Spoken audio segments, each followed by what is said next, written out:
Sa pananampalataya, ano nota? Saan mo ibabatay? Saan mo babatay? Ay, sabi ng lola ko, huwag ka raw magwawalis paggabi. Lalabas ang grasya. Oh, yun ba ang batayan? Kawawa naman ang pananampalataya mo. Mari, alis na kami.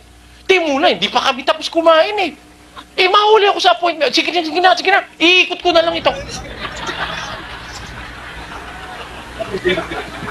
Oh, saan mo binatay? Saan galing yun?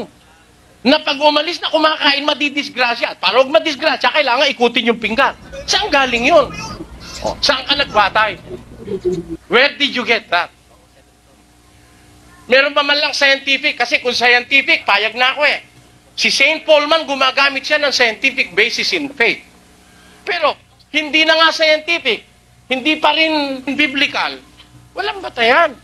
Eh, ba't mo naman isasaksak sa puso mo yung faith na yon? Wala palang batayan. Pero, kung gusto nyong malibing, kung gusto nyo mga kababayang malibing, ang dala-dala nyo'y karunungan, okay. Because we have an authority of faith, and that is the Word of God in the Bible.